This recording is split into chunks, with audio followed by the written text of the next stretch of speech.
Segundo nos fala o Livro dos Espíritos, o movimento do esquecimento e o envolvimento definitivo no processo reencarnatório depende de espírito para espírito. Espíritos menos adiantados, eles trazem consigo, já no início da formação do ovo, na união dos gametas masculino e feminino, e já se processa o esquecimento do passado e o restringimento do perispírito. Mas espíritos evoluídos no movimento reencarnatório, alguns deles, no seu campo de evolução, eles reencarnam, aliás, eles se ligam de forma definitiva à criança no momento exato do nascimento. Eles ficam trabalhando.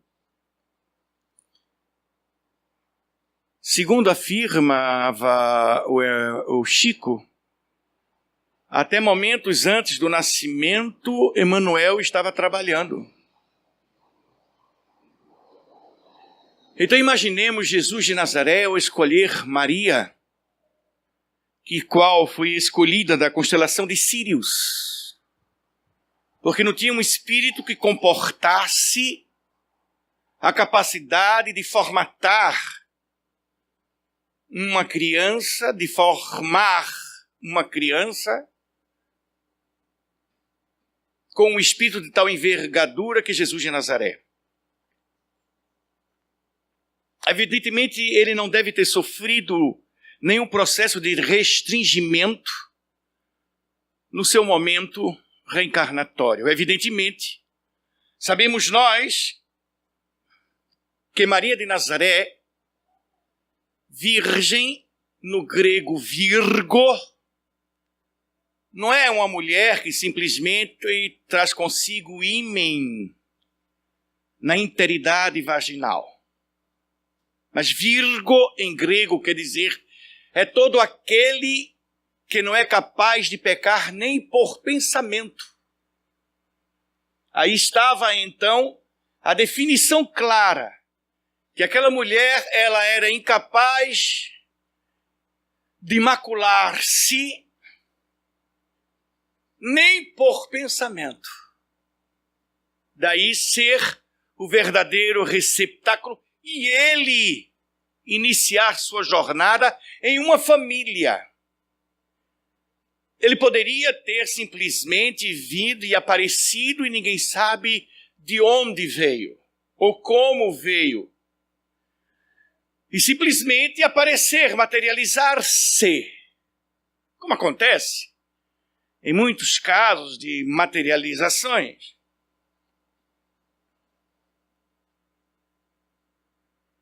Pois bem, quando inserido naquele lar, não só Maria sabia de que ele é o Messias, como também o seu pai, José.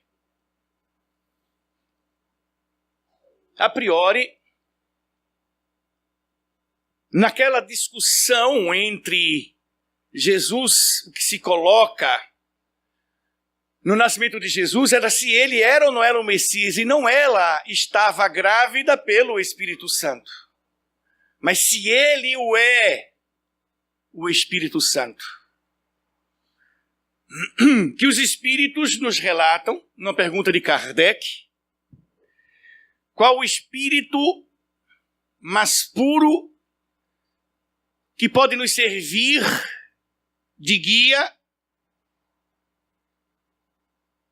que já reencarnou na Terra? A menor resposta do Livro dos Espíritos, de guia e modelo para todos nós aqui na Terra. A menor resposta, Jesus.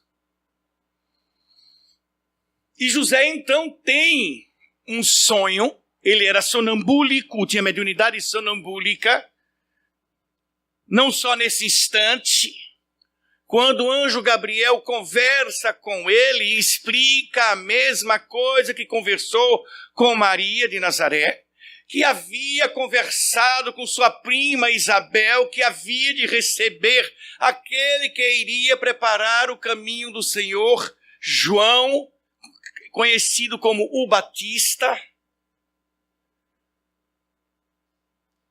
pois que seu esposo, por se sentir um octogenário, e ela, Isabel, já no final da sexagenariedade, e ele não acredita que ela pudesse engravidar e duvidou do anjo Gabriel. E então ficou como rabino, sem falar até o dia do nascimento de João, o conhecido como o Batista. E observe que Jesus, ele adentrou-se nesse lar, cresceu como criança, permitiu-se ser cuidado na intimidade do lar, mostrando-nos a necessidade da harmonização da criança, que é uma campanha permanente da Federação Espírita Brasileira, por instrução dos espíritos mentores, que a criança e o jovem reclamam direção no bem, a campanha permanente da evangelização da criança e do jovem. E José fez o seu papel de pai, porque ele permitiu. Ele poderia, naquele instante, dizer, eu não vou a nenhuma sinagoga. E José levava à sinagoga. Ele dizia, eu não vou na sinagoga porque eu sou o Cristo. Mas veja que humildade, que simplicidade profunda. A gente muda de carro, nem olha para a cara do vizinho. Imagina se a gente soubesse que a gente é um Messias. Uma roupa nova, a gente olha para o outro meio assim cruzado. E ele ali, tranquilo, obediente, valorando a família. José o levava, pois, para a sinagoga, para ele ouvir a palavra de Deus. Ora ele ouvia, ora ele ia lá na frente, abria o pergaminho e falava das coisas de Deus. Como quem dissesse, ih, homem, cala tua boca, tu não sabe muito não. Deixa eu dar uma canjazinha aqui. E assim como diz nos evangelhos, e também obedecia a sua mãe. Ele estava para ser obedecido, mas foi dele a escolha em obedecer. Como ele mesmo diz, eis que minha condição é de ser servido, mas é de mim vos servir.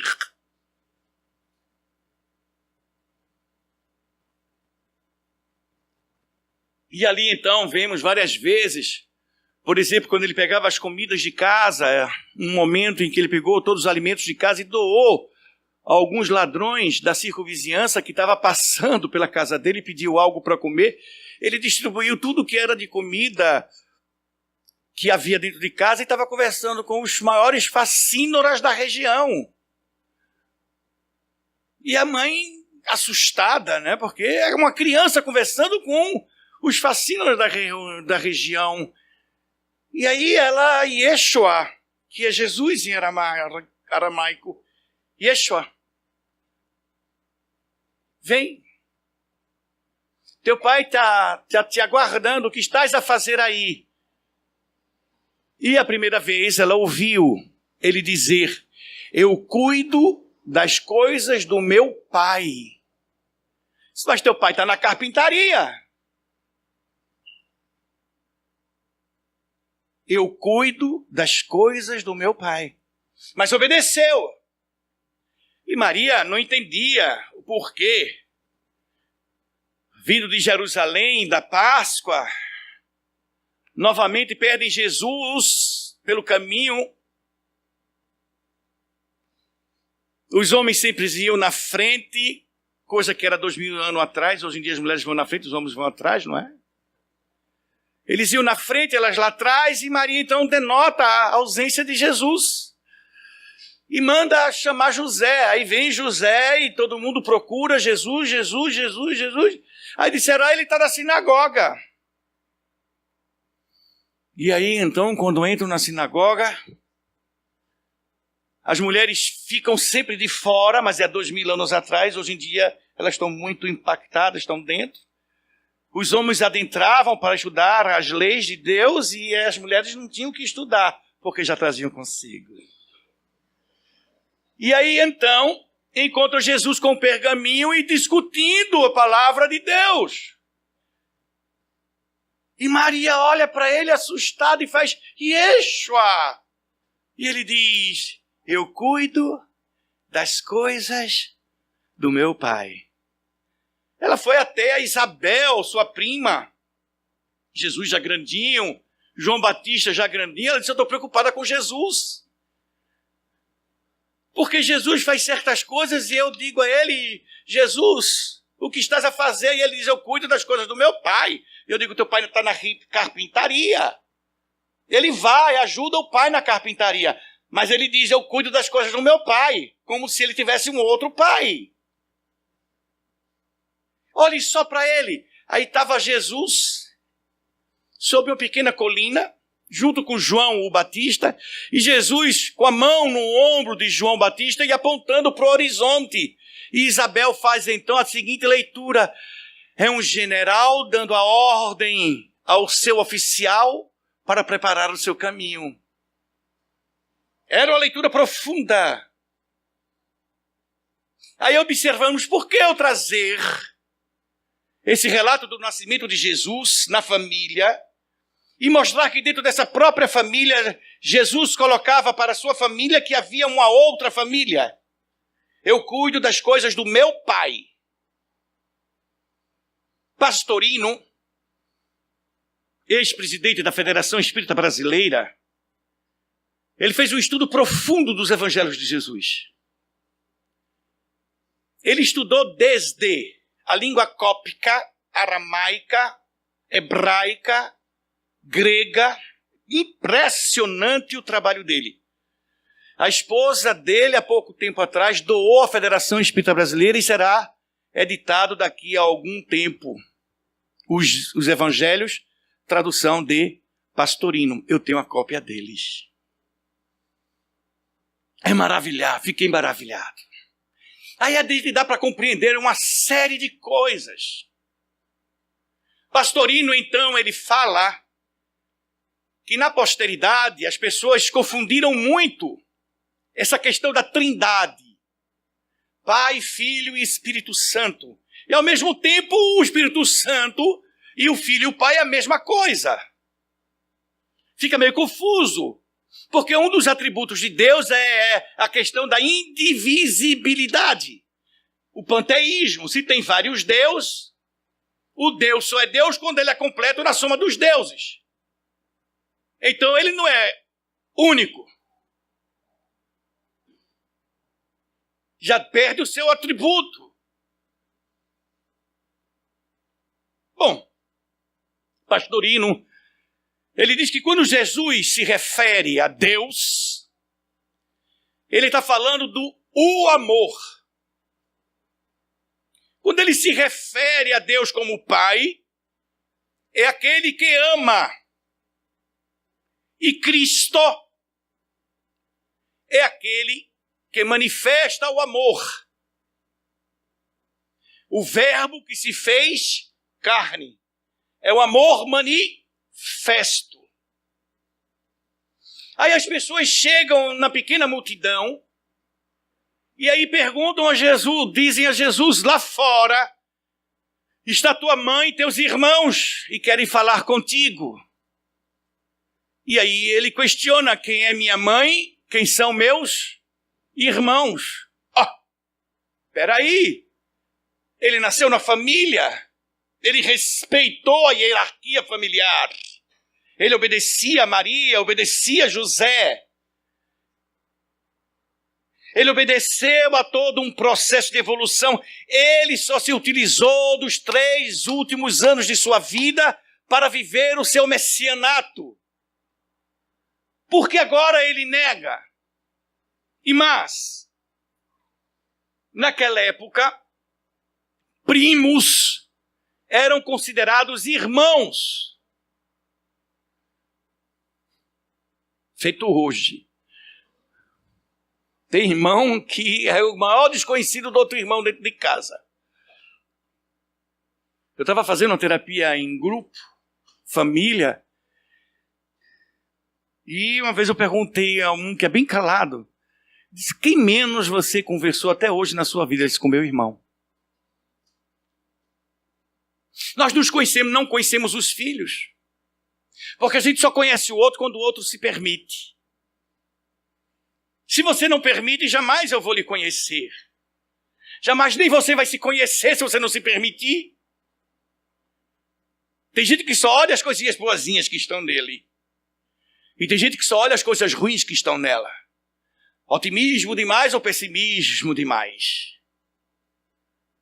Não observa a equanimidade de observar-se, como nos ensina os Espíritos na resposta 919A do Livro dos Espíritos. O que é necessário para que possamos adquirir com mais assertividade, clareza, segurança no processo de evolução. São minhas palavras, traduzindo o questionamento de Allan Kardec. Mas a resposta é muito simples. Lipsi verbi, um dos vossos filósofos já se utilizou do axioma conhece-te a ti mesmo. E que no portal de Delfos não era só isso que estava escrito. E não foi só isso que Sócrates detectou. Foi só isso que as pessoas simplesmente colocaram. Porque estava lá no portal de Delfos, conhece-te a ti mesmo, pois só assim conhecerás a Deus e a todo o cosmos. Todo o cosmos. Deus é onipresente. Se eu conheço a Deus, eu vou conhecer a tudo que existe, porque Ele está onipresente. E tudo que existe me retrata a quem? A Deus. Conhece-se o autor pelas suas obras. Perfeito. Perfeito. Aí a gente vai chegando a compreender um pouco Jesus de Nazaré. Como é que ele poderia, nesse momento, negar aos irmãos e a mãe? A mãe. Quem teve ligação maior com ele, ela viúva, ele ficou com ela até os 30 anos de idade. Um coroinha, né? Quase coroa. E obediente a ela, viu? Porque quando ela foi para o casamento em Canaã, Maria diz assim, Jesus, vamos comigo a uma boda. Se a gente chamar o filho para ir para um casamento, a gente vai dizer, mas que mico, eu vou para casamento coisa nenhuma. Oxe, é muito chato. Não vai. E lá vai um barbudão de 30 anos de idade acompanhando a mãe para ir para o casamento. Que coisa linda. Hoje seria babaquice, né? E ali ele vai e acompanha a mãe. Tanto que ela pede para ele dar um jeito, porque havia acabado o vinho. Ele diz, não chegou ainda a minha hora.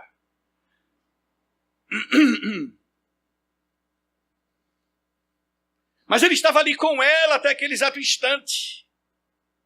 Andava já reconhecendo o campo de trabalho, já estava caminhando ali, acolá, já tinha sido batizado, já estava preparando o caminho, já havia conhecido Simão Pedro, Tiago, João, o discípulo mais jovem dele, recém-saído da adolescência, porque eles presenciaram todo o milagre da transformação da água em vinho.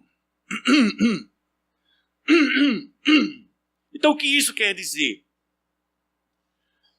Me desculpe, mas desde terça-feira eu estou falando, aí a voz chega uma hora aqui. Mas dá. E aí, então, a gente vai buscar o complemento dessa frase. Quem é minha mãe? Quem são meus irmãos? Aí ele explica. A minha mãe e meus irmãos são todos aqueles que fazem a vontade do meu pai. Opa! Aí ficou confuso. Mas não é só aí que ele diz. Pois aquele que não fizer a vontade do meu pai não é digno de seguir-me.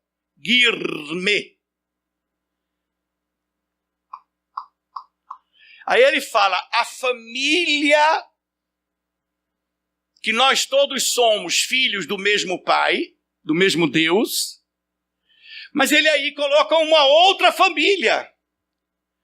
Que família é essa? A do Christos. Deus, o amor. O pai é aquele que ama e o filho é aquele que manifesta o amor do pai. E qual é a vontade do pai? Que todos nós manifestemos o amor dele. Ele estava na condição de Cristos, nos convidando a ser Cristos. Eis o que eu faço, vocês poderão fazer até muito mais. Brilhe a vossa luz. Eu sou a luz do mundo. Brilhe a vossa luz. É um convite perfeito. Está clássico, está tácito. Jesus nos convida a uma revolução, a um novo paradigma, a uma quebra profunda de paradigma. Considerada doutrina estranha, nós vamos encontrar Jesus dizendo de novo, aquele que não deixar sua pai e sua mãe para seguir-me não é digno de mim. Mas como pode uma pessoa que a vida inteira foi tão fidedigno, tão dedicado à família, ele vai dizer isso? Mas observe, o pai e a mãe daquela geração eram as gerações do quê? Que acreditavam em quê? Olho por olho, dente por dente. Então aquele que não deixar esse paradigma dos teus pais para seguir esse novo paradigma, não é digno de mim.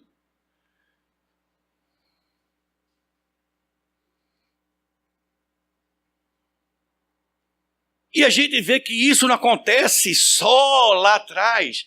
A gente às vezes faz questão de manter até os equívocos dos nossos pais.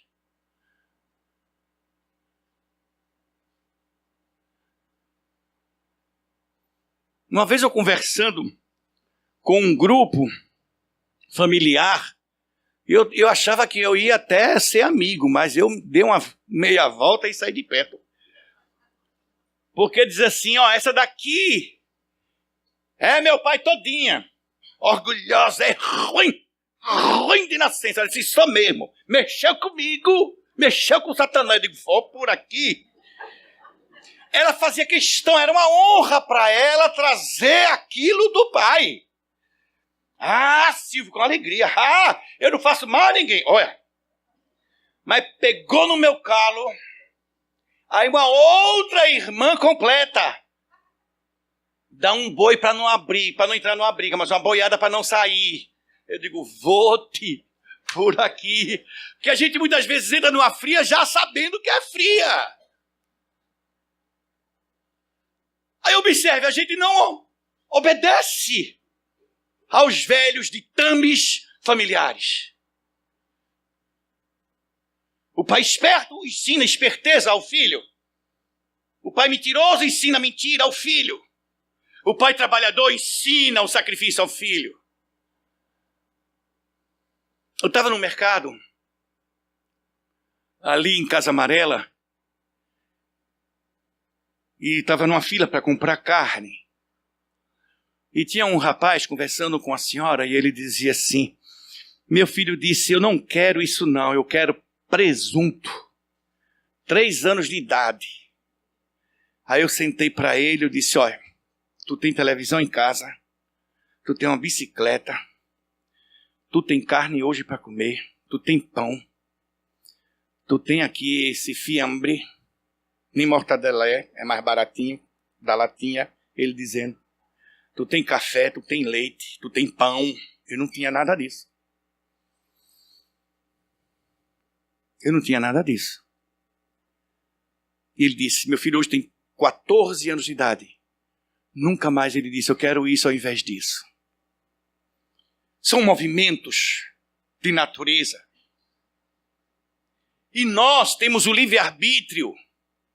Como São Paulo nos chama a atenção. Paulo de Tarso, ele diz, ver de tudo, reter o que convém. Posso sim fazer como meu pai e minha mãe fizeram, mas dentro da minha característica de personalidade. Nós temos as nossas cores, nós temos a nossa beleza. Não fomos criados para sermos fotocópias. Cada um tem em si a sua capacidade intrínseca. Uma pobre criança que colhia batata, próxima à França, em um vilarejo que hoje nem o nome se conhece direito, porque deram a esse vilarejo 3 nomes. O que é que se espera de uma criança no interior de um país aos fundos da grande França? Essa mulher cresce e ela consegue ainda colher, mas não para si, mas para o outro. Como ela colhia, não colhia para si, ela colhia para os senhores da terra. E ela passou a colher para o Senhor do mundo.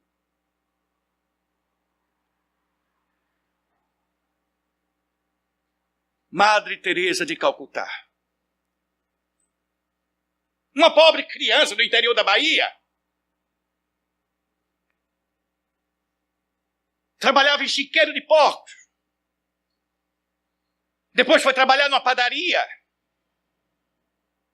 Depois encontramos essa pobre criança varrendo, limpando escolas. E num dado instante ela estava nas ruas de Salvador, pegando todos os mendigos e levando para uma casa desabitada. E lá cuidando dos velhinhos, dos desvalidos. É posto para fora pela prefeitura. Não pode, essa casa está abandonada, mas não pode. Mas essas criaturas não têm onde morar, mas não pode. Como não pode? São filhos de Deus. Não. Mas não é sua. Mas as crianças, essas minhas crianças são de Deus. Foi para debaixo do viaduto. Não pode, porque é público. Mas eles são público. É povo. Eu acho tão engraçado, quando assim, eu gosto daquela pessoa porque é popular, é do povo. E ela não é povo, não é? É polvo. Mas são coisas absurdas, né? Humanizar o atendimento médico. E ele atende o quê, hein? Humanizar o que é humano. São forçações de barra. Mas tudo bem. Aí ela se desespera, chega para a madre superiora e diz, eu não sei onde botar os velhinhos. Aí disse, volta para aqui, menina, não posso. E o que é que você vai fazer? Me empreste o chiqueiro, o galinheiro. Mas daquele galinheiro, se é, eu arrumo. E ela arrumou o galinheiro, gente. Ela levou uns tapetinhos, ela colocou cama, colocou fogão, ela colocou uma série de coisas, botou plantas, flores. E ali estavam todos os velhinhos dela. Chamou o madre superior, ela disse, meu Deus, você fez milagre. É tão lindo o lugar. Ela disse, é. E se a galinha do convento, você botou aonde? Se eles estão adorando a canja. Irmã Dulce. Irmã Dulce.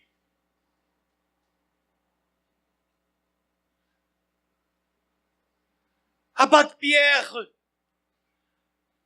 um aleijado, sul de França. A mãe desconhecida. O pai um ébrio. Ele tornou-se um franciscano, o fundador do Trapeiro de Emaús. para viver a vida de Francisco, não naquelas igrejas, porque as igrejas franciscanas são as mais ricas do mundo. Mas viver como viveu Francisco, numa simplicidade plena. Cheguei um dia a vê-lo, a conhecê-lo nas ruas de Paris. Eles e seus fráter, pegando drogados, ébrios, perdidos, desesperados. Levando com amor, com carinho e afeto a seus abrigos, onde banhavam, alimentavam, cuidavam, contavam histórias. Eu vi um francês alucinando e dizer, mamãe, e um frata dizer, sim, sou eu, meu filho. Canta aquela canção de Ninar, se eu estou esquecida, lembra-me um pedaço. Como é que ele ia adivinhar? E ele, quando começou a cantar, o frater, o irmão franciscano, colocou o rapaz no colo, cantou e ele adormeceu.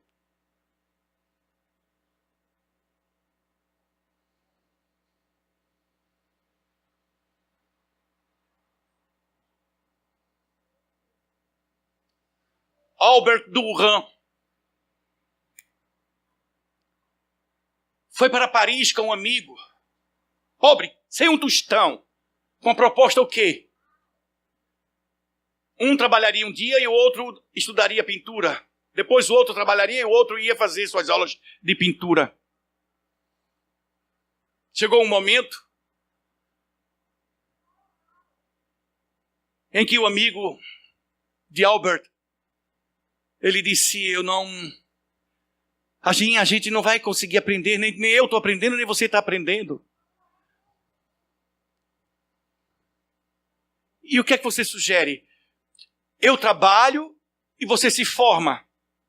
Quando vender suas obras, você paga o meu estudo.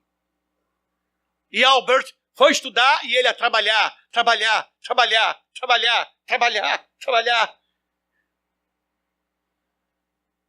E um dia estava o amigo de Albert no quarto, de mãos postas,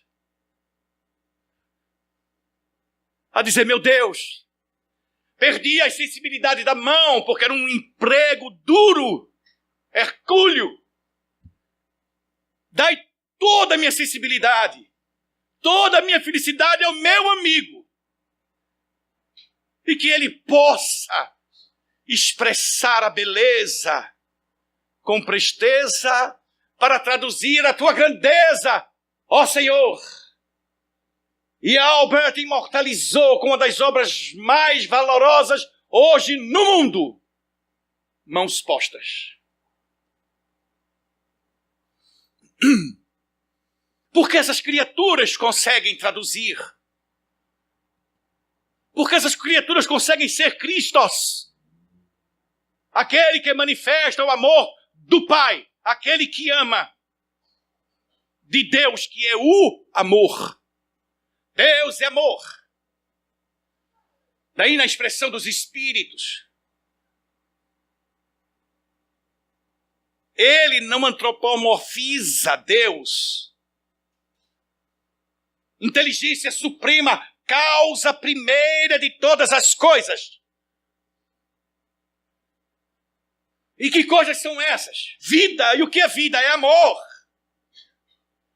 Nós é que nos afastando do amor, passamos a viver solitários. Nessa solidão, nós vivemos um processo íntimo de complicação. Aí vem os retardos. Aí vem as mesquinhezes, as comparações. O desejo individualista. Aí vem o egoísmo, o pai de todos os vícios. O orgulho, a vaidade, a soberba, a presunção.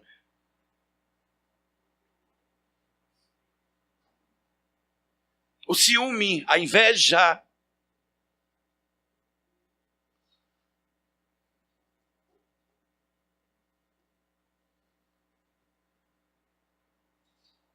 Qual é a primeira responsabilidade que nós temos quando reencarnamos? Em nos melhorar. Temos responsabilidade com os outros. Mas tudo está interconectado com a nossa melhora. Se é um filho difícil, é porque na vida passada nós nos desentendemos e assumimos a responsabilidade de nos reformarmos, ou reformularmos, transcendermos. Se temos uma esposa ou um esposo difícil, é porque ontem nós soubemos, pois devidamente respeitar, amar, se solidarizar-se, ou seja, o que for que esteja a diminuir ou somar-se, mas que agora a grande oportunidade é reconciliar-se. Mas essa reconciliação nunca está exposta. Nós colocamos sempre no outro a responsabilidade, e não em nós. O outro é sempre responsável. Como o pobre do Satanás, diabo, Lúcifer, até hoje leva a culpa de muita coisa, tadinho. Eu acho que ele já não aguenta mais. Gente, me deixa em paz. Eu nunca vi estar tão em moda tanto Satanás no mundo.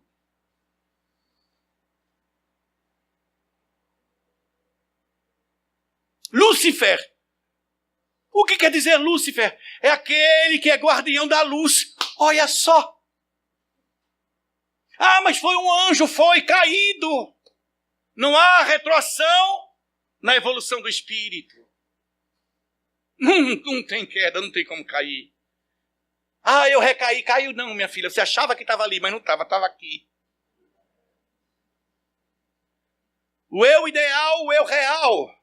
Esse eu real, tudo principia e termina em nós. Reencarnamos com a programação nossa. É nossa responsabilidade, como nos concito codificador da doutrina espírita, o senhor Allan Kardec, em pseudônimo de Hippolyte Léon Denis Arrivaio. Hoje melhor que ontem, amanhã melhor que hoje. Essa é a proposta crística. E Jesus afirma isso. Eu e o meu Pai até hoje trabalhamos. Até hoje trabalhamos. É esse trabalho, a reencarnação. É como a gente diz aos nossos filhos quando criança. O seu trabalho é os estudos. E o profissional que não estuda está atolado.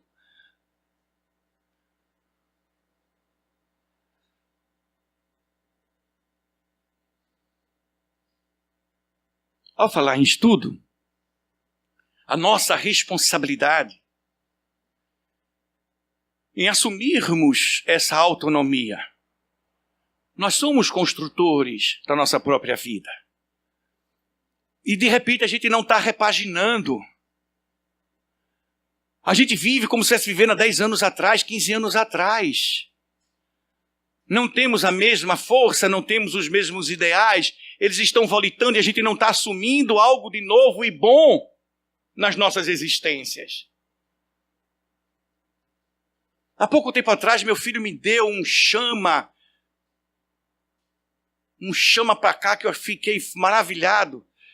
Eu reclamei dele alguma coisa, ele fez, qual é, pai, qual é? Aí eu botei a mão na cabeça e disse, qual é? Sentei, fiquei, qual é? Fui pro terraço, fiquei. Aí, o senhor tá triste? Eu disse, não, tô não. Mas tá com cara triste. Eu disse, tô mergulhado. Fui eu, não foi? Foi. Desculpa, disse, não, o seu colé foi ótimo para mim. E eu vi que eu estava lidando com ele como se ele tivesse ainda 15, 16 anos, ele vai completar 19. Eu digo, alô, Silvio, acorda para Jesus. Ei, certa responsabilidade não é mais tua. Chamei a ele. Alô, eu tenho que repaginar. É tu agora, nem juridicamente eu posso responder por você. Antes dos 18 era eu que respondia agora, mas não, amor, é tu. Ele fez tudo. Ele fez, tem direito a desmame? Eu digo, não. Eu não tive, você foi na tora, qual é? Eu digo, qual é? E eu estou nela. Repaginar. Hoje melhor que ontem. Se eu não assumir aquilo que está acontecendo de melhor em mim, eu vou buscar. Eu vou saber que não está acontecendo. É essa a vontade do Pai. Que o lobo e o cordeiro passem juntos. Não tirar do lobo a sua identidade. Mas fazer do lobo pacífico não é fazer do lobo um cordeiro. E nem um cordeiro de lobo. O lobo e o cordeiro pastarão juntos. A gente que faz assim separidade. O que é ruim? O que é maldade? O que é errar? Existem maldades cruéis, a nível de psicopatias, sociopatias, sexopatias. Mas uma pessoa de sã consciência, sem a intenção de maldar, de ferir, como é que ela pode então podemos dizer que foi maldade? Tanto que a gente diz, não tive a intenção. Que eu estou pensando em muita coisa, eu estou vendo o tempo, eu tenho que cuidar para poder fechar. Às vezes a gente quer fazer um bem, a gente é revertido. Às vezes você faz um mal e é um bem maravilhoso.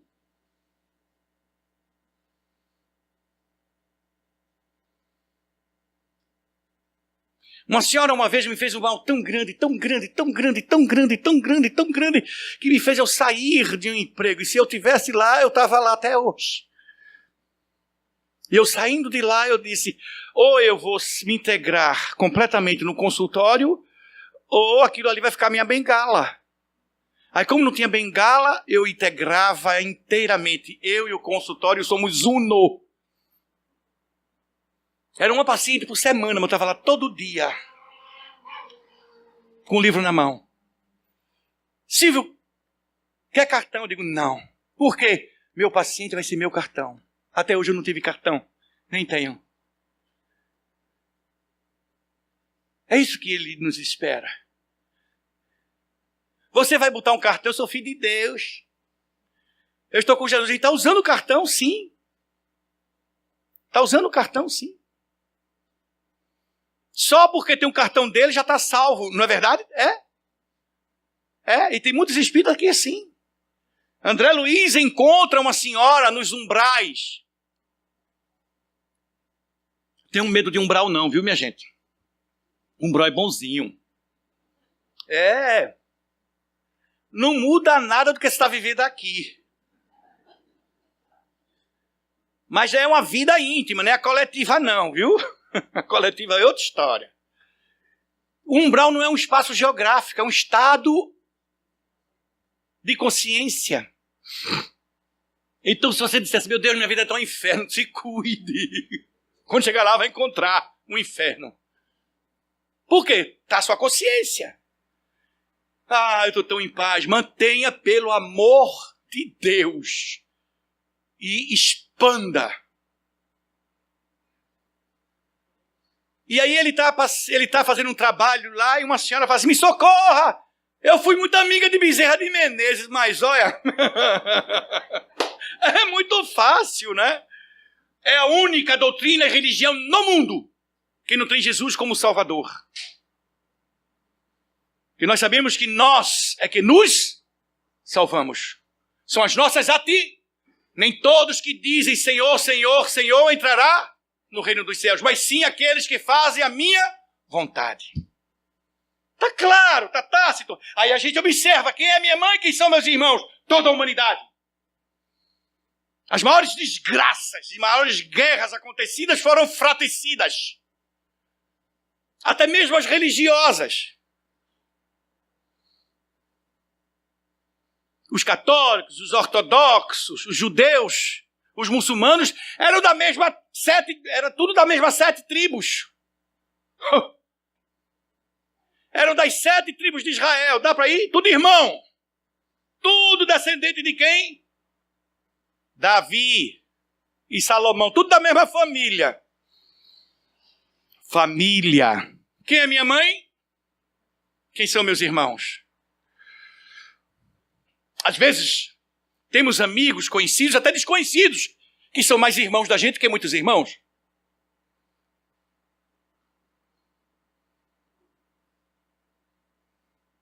E às vezes tem irmãos que Aí justifica, aí a gente compreende quando os Espíritos dizem: nós não só temos a família que merecemos, mas temos a família que precisamos.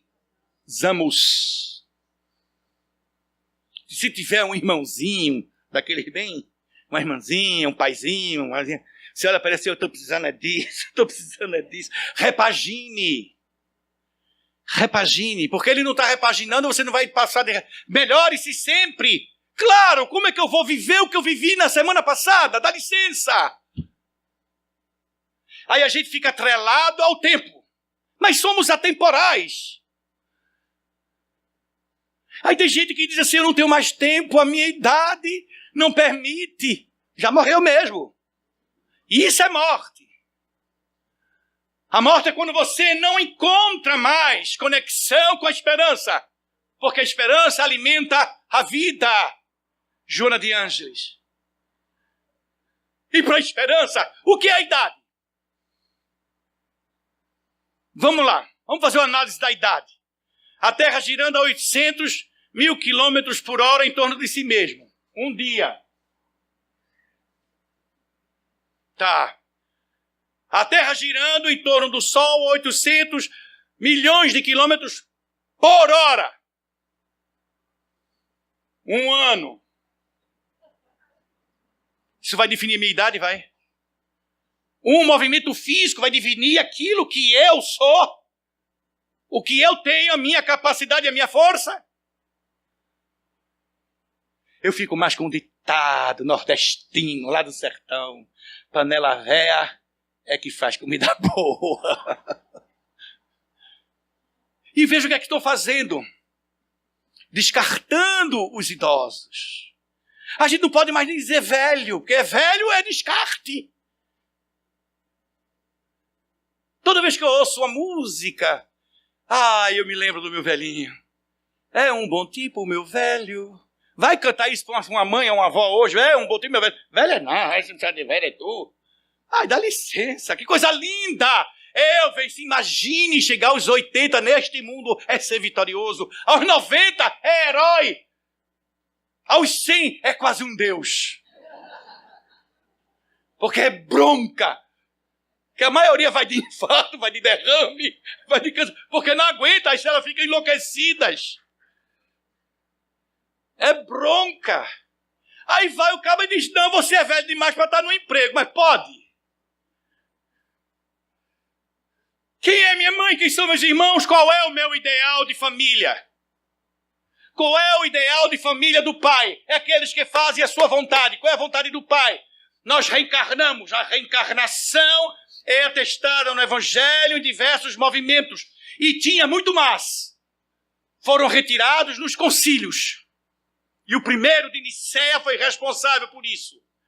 Até a esposa de Constantino está lá nos registros da Biblioteca de Roma. Ela disse: eu não acredito que eu possa vir como escrava. Tira desse papel. Olha. Emanuel, como Públio Lentulus Lentúlios, filho de Públio Lentulus Severus, renasce como quem? Um escravo.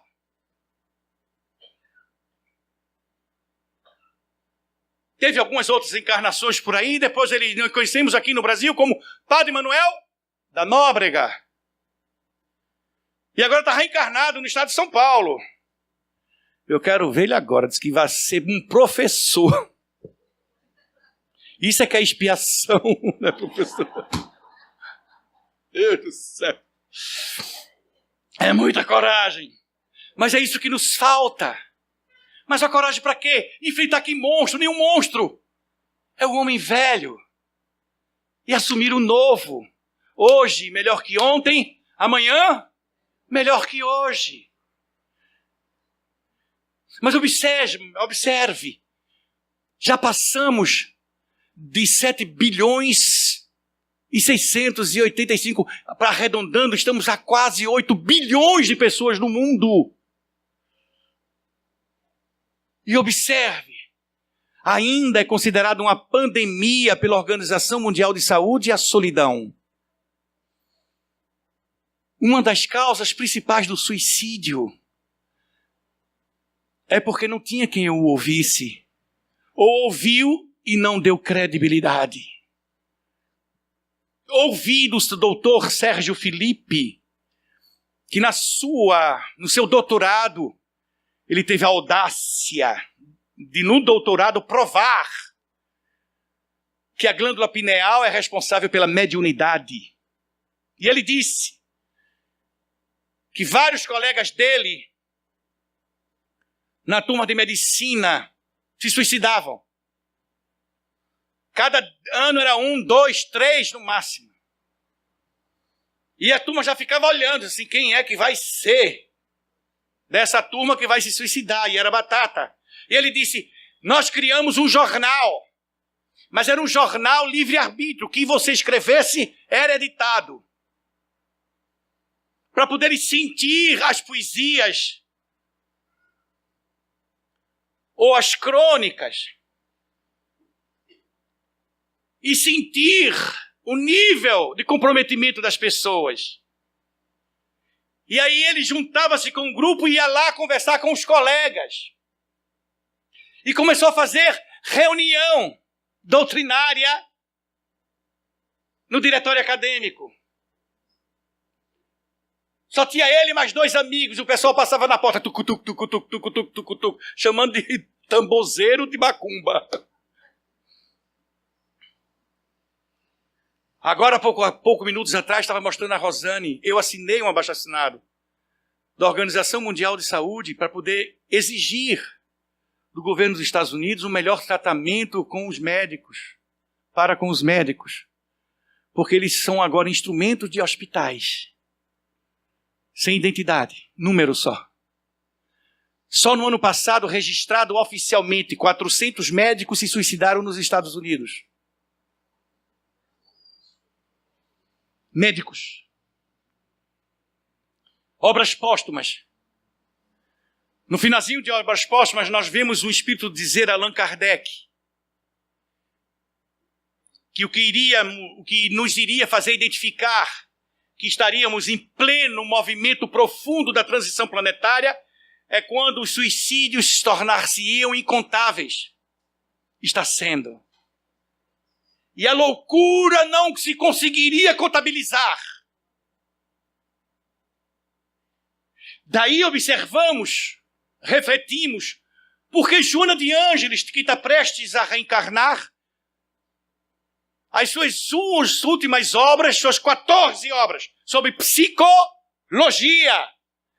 E eu perguntava por que ela pegar tantas obras e só psicologia, está ali, obras póstumas. Não é um trabalho aleatório, é um planejamento profundo dos espíritos. A cada tempo o seu movimento para nos auxiliar, para que venhamos a casa argamassar, para na tempestade podermos assim fazermos-nos acolher e não nos perder nos vendavais da vida. São eles, pois, que no momento da brisa faz com que as abelhas, as borboletas, os pássaros possam, pois, polinizar. E assim a terra podermos encontrar a oportunidade de poder arar. São eles que fazem que durante os sonhos e sonos, muitos daqueles criaturas que dedicam sua vida ao estudo e a um desejo profundo de melhorar o outro para se sentir melhorar, acordam com seus eurecas.